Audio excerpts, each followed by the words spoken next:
Hello MSc1 students. Probably this is the first lecture in this semester MSc2 semester 3 of mine, and I welcome you all for enrolling yourselves in this MSc2 course. We are facing a very big outbreak of corona, and that's why online teaching has been promoted by Government of India, MHRD, UGC, and all other institutions, including our Shivaji University, Kolhapur, and our Yashwantrao Chavan College of Science, Karad. In that context, I will start with the new topic, that is Quality Control Microbiology 1, which is present in your syllabus MSc 2 semester 3. In that, the first point is biosafety in laboratories, BSL 1 and BSL 2 levels. So we will see what is biosafety, which has to be carried out in the microbiology laboratories or any pharmaceutical laboratories whenever you are recruited after completing your MSc in the quality control department or any other uh, research institute laboratory. Now, if you see the heading biosafety, preventing lab acquired infections. Why safety is essential? Safety is essential to protect ourselves or protect the technician or the researcher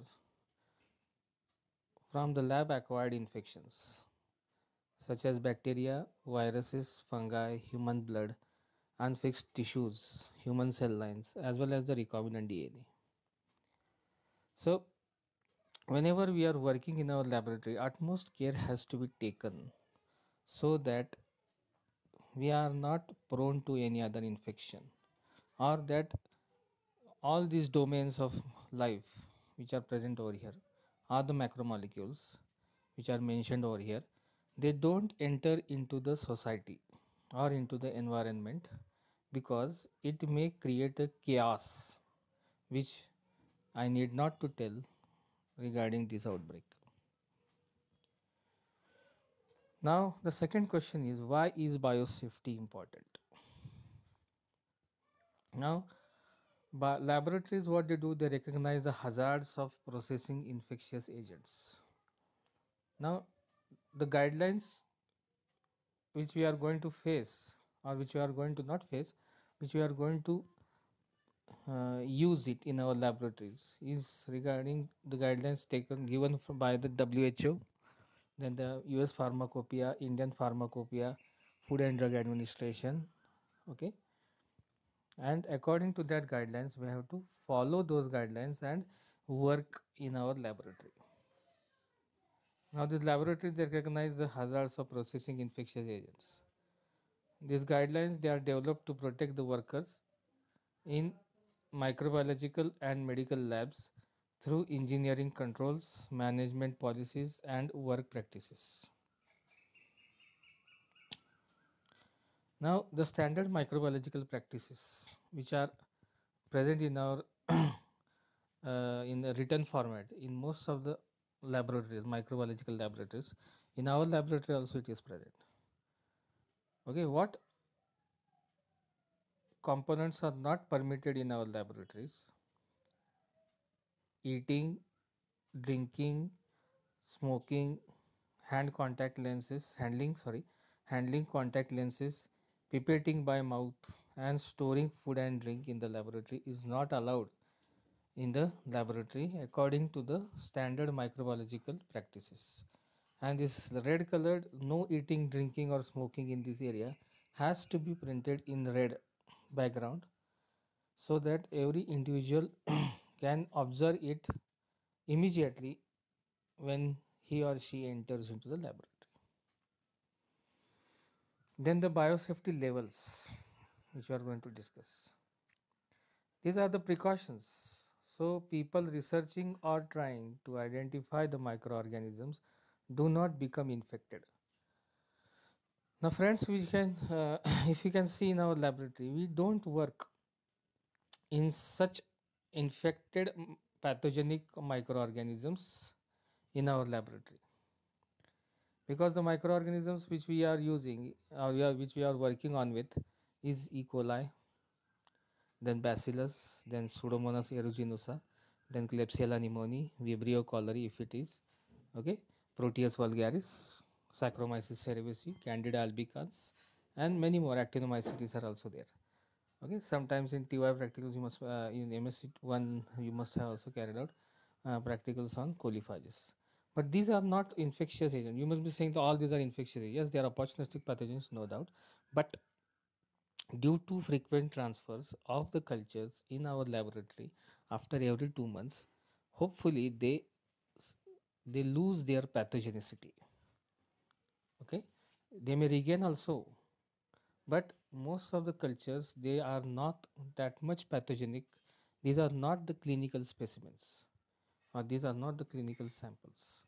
So for that case, we'll see it further that the laboratory which we are working in, most of the microbiological laboratories of our university and most of the universities, is of which level. Okay, level in the sense the standard level of working. While handling or testing the clinical specimens, workers could accidentally infect themselves or the co-workers. There are chances that they can accidentally infect themselves. Means what? We always wear an apron before entering into our laboratory, isn't it? But sometimes, due to hurry, we forget to remove the aprons, as well as sometimes we forget to wash our hands with the disinfectant or the soap which is provided in our laboratory. And wearing an apron, we step out, and we start eating our tiffins in the corridors or wherever the place it is allotted to, and that is the accident in which the personnel may get infected with the pathogenic organisms. But as I told you earlier that our organisms are not clinically that much virulent, but the environment in which they are growing or we are transferring the cultures after every 2 months is a artificial media or a crude media.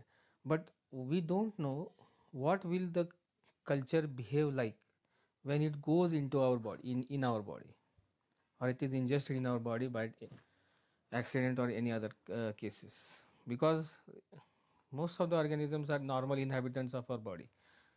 Okay, and we are cultivating them outside in the media, so we cannot judge that organism and how will it behave when it goes inside. Okay, then the labs must adhere, all the microbiological labs or the laboratories should adhere to very specific safety regulations to work with organisms that pose a threat to human health. We know the consequences, and we are facing the consequences of the lab built organism, that I need not to go in much detail because it will deviate our lecture. Okay, so laboratories, they are divided on the basis of nature of the microbes. What is the nature of microbes? They are these labs are divided into 4 biosafety levels. Okay, protective practices which increase with each biosafety levels, and that is only called as BSL, or it is also sometimes called as BL, biosafety labs. Now BSL level 1, BSL level 2, BSL level 3, and BSL level 4. These are the 4 levels in which we are going to work in future, or nowadays we are working in BSL 1 laboratories, which we work in our laboratory in our college. BSL 1 labs, where we work with least dangerous agents, okay, which require fewest precautions. It doesn't mean fewest means nothing. Okay, Otherwise, you will start eating the organisms which are present in the slant or in the plate, because fewest precautions have to be taken. So, you must know that fewest means those precautions are there, but they are few, not like BSL 2, 3 or 4 laboratory restrictions. Okay, BSL level 4 labs have strictest methods because dealing with agents that are most dangerous to the human health. They are most dangerous to the human health. Now we are working in the COVID, not we, but microbiologists like us, they are working in the BSL 3 or BSL 4 labs in various institutions throughout the world nowadays. Okay. Now the first comes the barriers, primary barriers. Okay, the barriers are to be set up by the human beings only, so that we don't get infected with the organism. Okay, these are the primary barriers or the physical barriers or the personal protective equipments. Now we are, everybody, a small child can also say that what is PPE.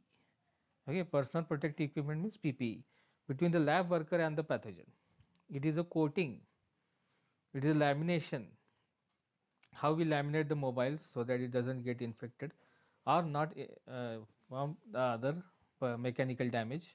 In the same way, we also have to be get laminated ourselves by wearing the masks, by wearing the goggles, the transparent goggles, by wearing the caps, okay, and the gloves, masks, special breathing apparatuses, etc. Then the barriers are secondary barriers. What are the secondary barriers? There are the structural aspects of the laboratory. How the lab has to be built up. That is called infrastructure. These are the structural aspects of the laboratory that make the working environment safer against the infection. So the sinks which are made for hand washing, the special containment areas, the special air ventilation patterns, those matter while we are working in the laboratory. Our sinks should be, in a standard laboratory, our sinks should be very hollow, not hollow that directly it opens into the drainage. Okay, it should have a particular limit that 15 centimeters should be there, or 20 centimeters hollow it should be. So that much, if you increase the hollowness, what happens, you can wash the equipments and the apparatus quite easily without any uh, infection of the apparatus onto your lab coats. Okay, then special, and the material which you are going to use for the sink should be stainless steel grid or the ceramic. Then special containment areas. You must be seeing nowadays that previously when there was corona outbreak, the whole area was, if one person from a particular area was found positive, the whole area was made a containment zone. But now it has been converted into micro containment zone. Now whenever person gets positive with COVID, only a particular home or that apartment or that block is made as a micro containment zone. Containment means access to that area is restricted, okay, without any prior permissions and using the protective equipments, personal protective equipments. Then the ventilation patterns. Ventilation patterns, air ventilation patterns means what? The laminar airflow workbench in which we are working is a ventilation pattern, or the ventilation of the laboratory. Positive air pressure has to be created in the laboratory. These are the secondary barriers. Now, what are the universal precautions? They should include hand hygiene, gloves, gowns, masks, eye protection, face shields, safe injection practices. You must be saying that this is all descriptive, and whenever, what is the use of this? You will not realize it now, but when you are getting recruited inside the pharmaceutical industry as a quality control microbiologist, you have to follow these regulations as it is. Okay, and then you will mark my words that professor has told it, because these are the guidelines which has to be impacted on you. तुमच्यावरती ते आत्तापासूनच ती लादली गेली पाहिजे. Otherwise you will not find it comfortable while working in the laboratories in the future. Okay, so this mask, eye protection, face shields, safe injection practices, all have to be used while working, and you should get well acquainted with. Okay, and you have to work with it. You should require it requires that all requirement equipments or contaminated items are handled to prevent the transmission of infectious agents. Okay, so these equipments which are used, such as needles are there, then forceps are there, then scalpels are there. These have to be handled with utmost care. Okay, special circumstances may require additional precautions. Protective clothing should be used. Special site decontamination should be there. Okay, discarding material, if you can see discarding material, if you always discard the material at the entrance only, then there are many people are prone to that infection. Use it for other purposes.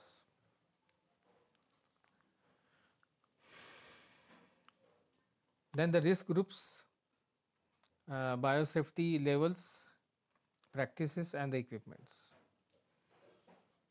Now, if you can see basic teaching research laboratory, in a basic teaching or in the research laboratory, basic teaching, good microbiological techniques are used, and safety equipment none is used.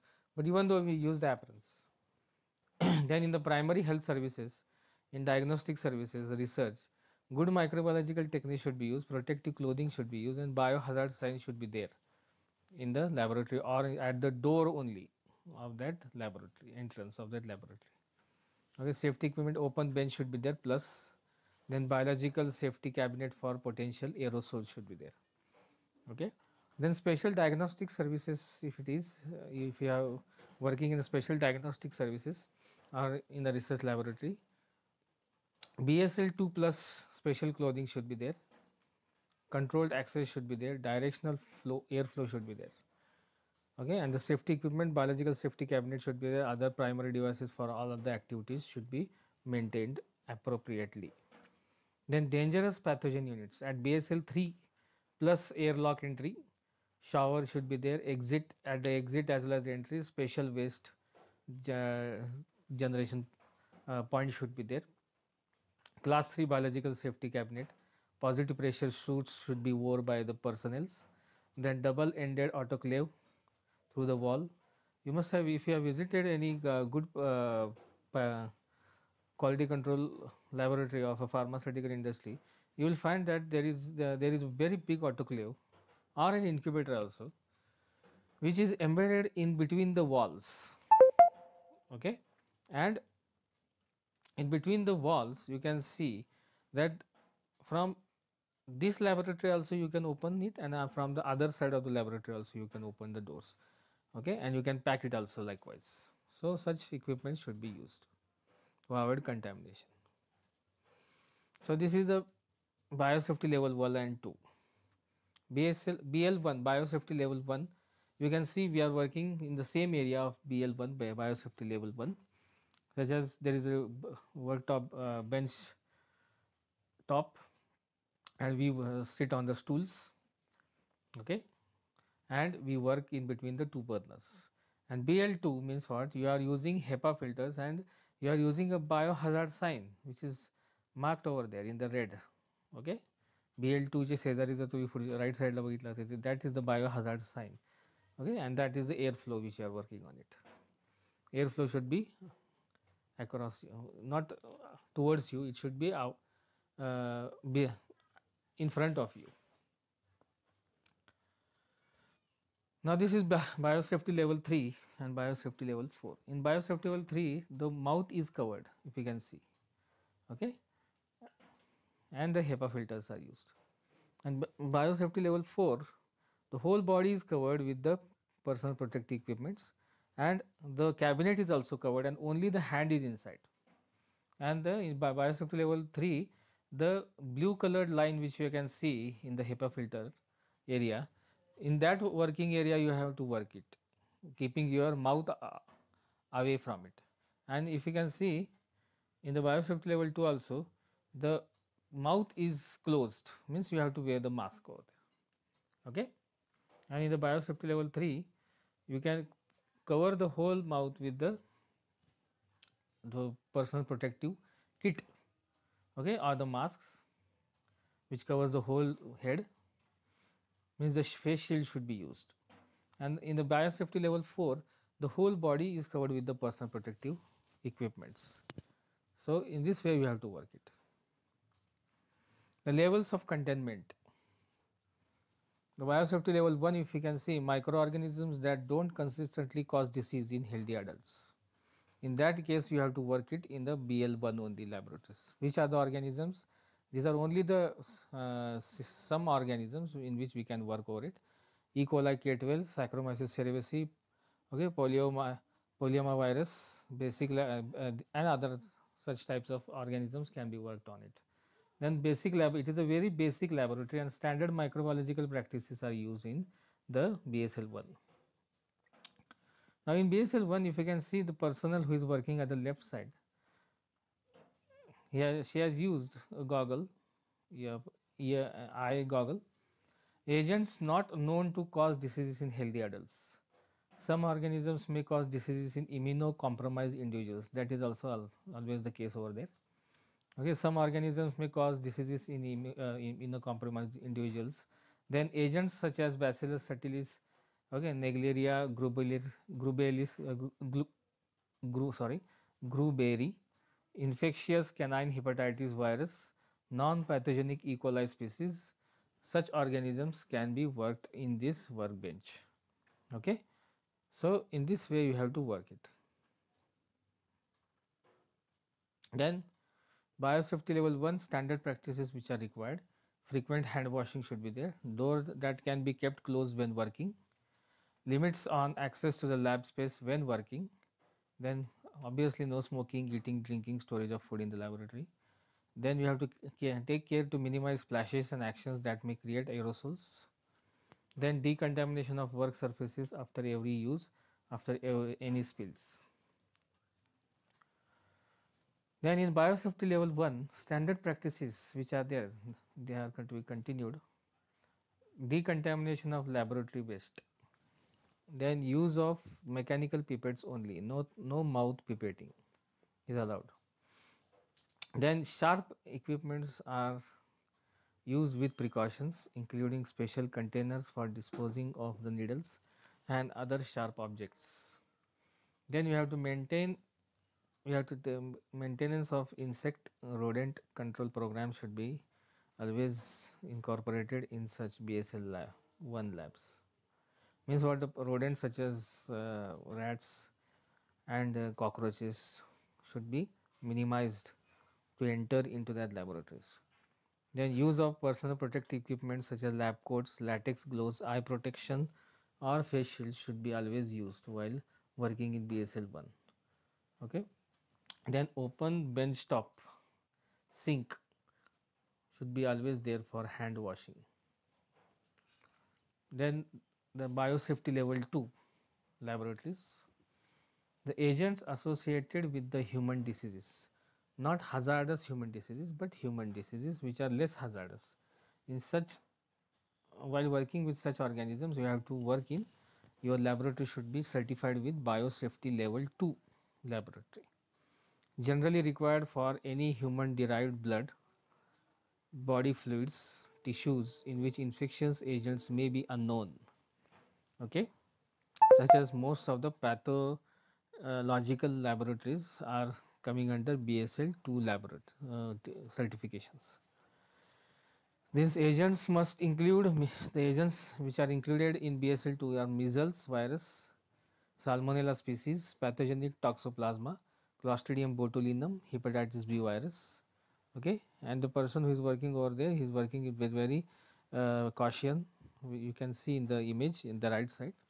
Okay, so wearing the gloves, wearing the mask. The mask is not visible, but the plates which are there, the loop sterile cabinets are there. Laminar work flow bench is there having horizontal airflow. Okay, such labs should be uh, there in while working or in BSL 2 laboratories. Then in BSL 2 or BL2, microorganisms are of moderate potential hazard transmitted by the contact, ingestion, and puncture should be always maintained over there. Okay.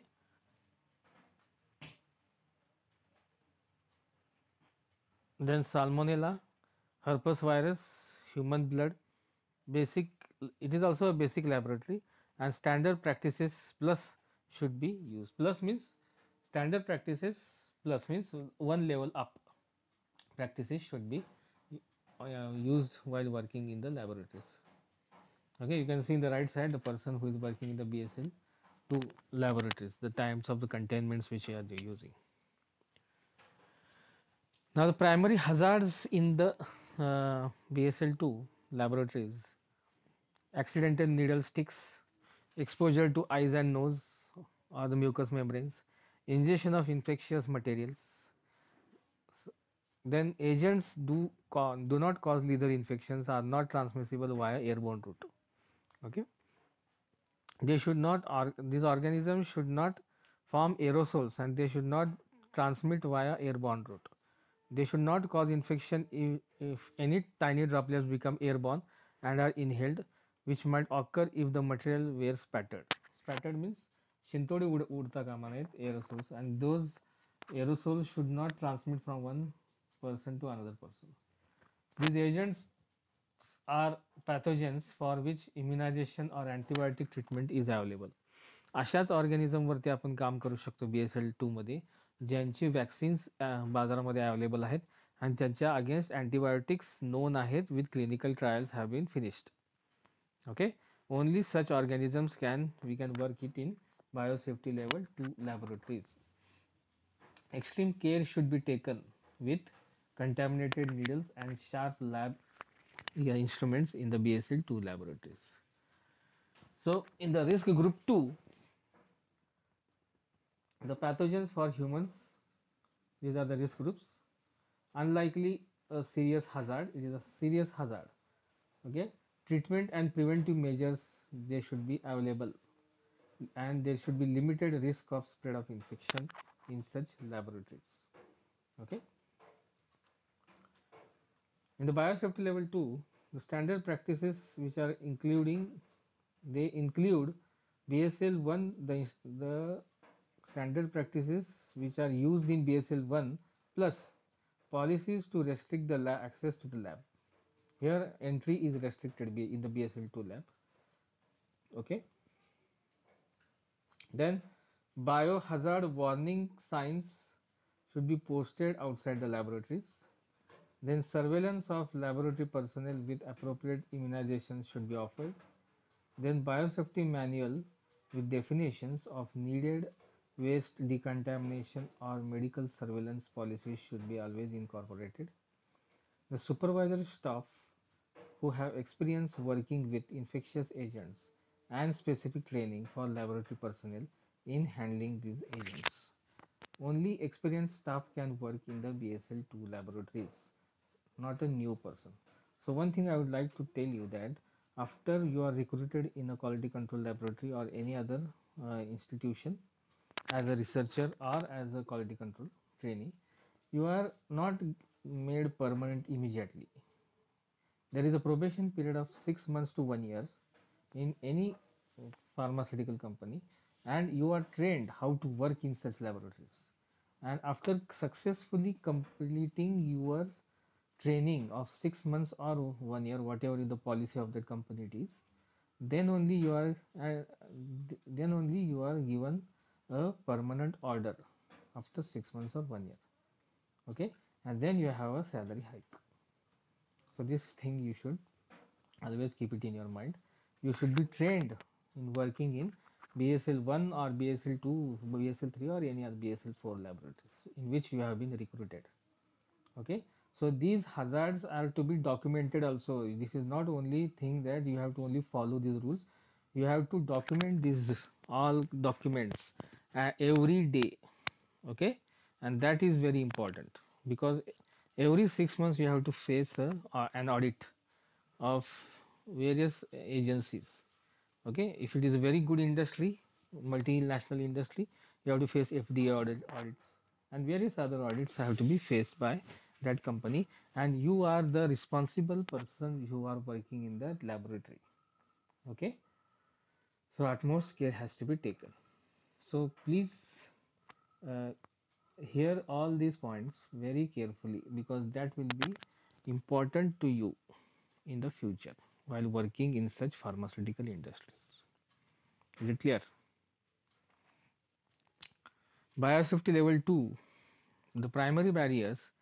These are the primary barriers are the biosafety cabinets or other approved containment devices. Okay, containment devices means the restricted devices. For what restricted? For for entry of the pathogen into your body or any other's body. That is called as a containment zone. Okay, containment zone आपण रोज ऐकतो बातम्यांमध्ये, हे containment zone, ते containment zone, hotspot, हे spot, cold spot, gold spot. So what is containment? Containment means it is a restricted area.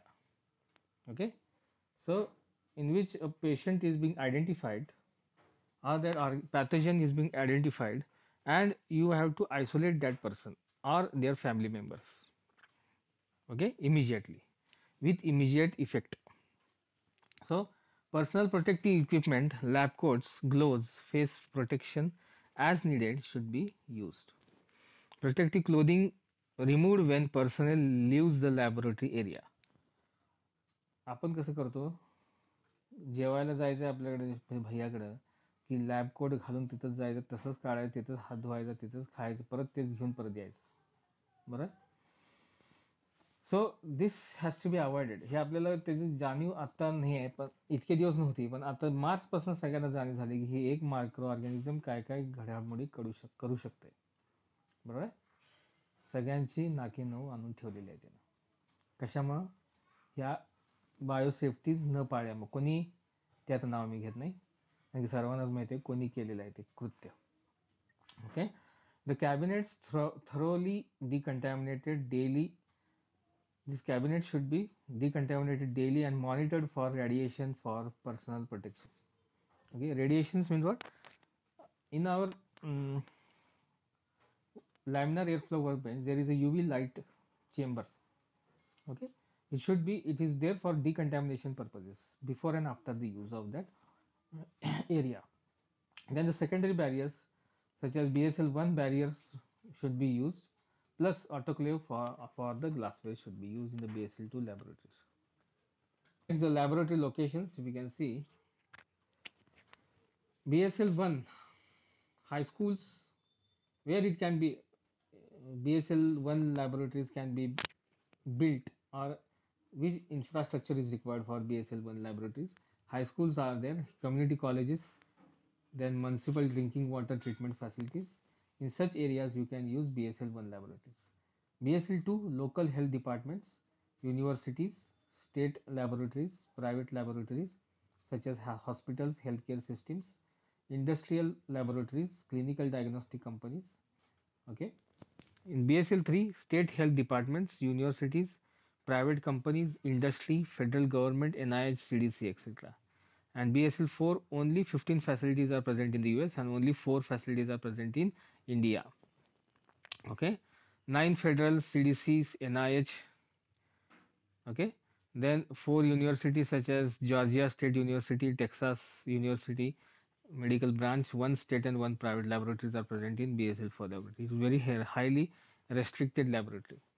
Okay, now various laboratories have been designed in India also, where various renovations have been carried out to prepare BSL-4 laboratories on the basis of COVID outbreak. Okay, the standard microbiological practices. What are the standard microbiological practices we have to see? We have to never recap, bend or break needles. We have to never discard needles or sharps into the biological waste bags. We should have different bags for the sharp equipments to discard. We have to discard needles into the, we should not never discard needles into the regular trash म्हणजे नेहमीच्या कचरा कुंडीत ते discard करून चालत नाही, त्याच्यासाठी वेगळी कचरा कुंडी असते, and that has to be इन्सिनरेटेड.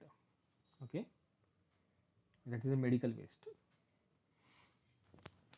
Now, what is the biosafety in everyone's concern? Laboratorians or laboratorians have long recognized the hazards of processing infectious agents. Then biosafety guidelines which have been developed to protect the workers in the microbiological and medical labs. Why biosafety is there? To protect the microbiological and medical lab workers. Okay, through a combination of safeguards including engineering controls, management policies and work practices. Then issues describe differences between biosafety levels. Help you understand process labs may have to undertake to identify the microorganism. Why every lab cannot test for every organism. So BSL 1, BSL 2, we are only concerned with BSL 1 and BSL 2 students, not with other concerns. Okay, because BSL 3 and BSL 4 आपण पाहिलेलं नाही आहे, but in future in the next semester you will have BSL 3 and BSL 4, but now only up to the, we are sticking up to the syllabus that BSL 1 and BSL 2 level laboratories. Okay, so every laboratory you cannot test every organism. In our laboratory we cannot test COVID-19 organism, or we cannot work on research on COVID-19. We cannot work on cell lines. We have to have different facilities for working on such organisms, and different certifications have to be taken by the WHO as well as the ICMR for getting the for working on such hazardous organisms. Okay, so these are the references, and thank you. If you have any doubts, you can always uh, comment me separately in WhatsApp. Okay, or you can message me and ask me any difficulties. Okay, don't create a mess in the group, and please fill the presentity file on the Google form link which I will provide you after few minutes.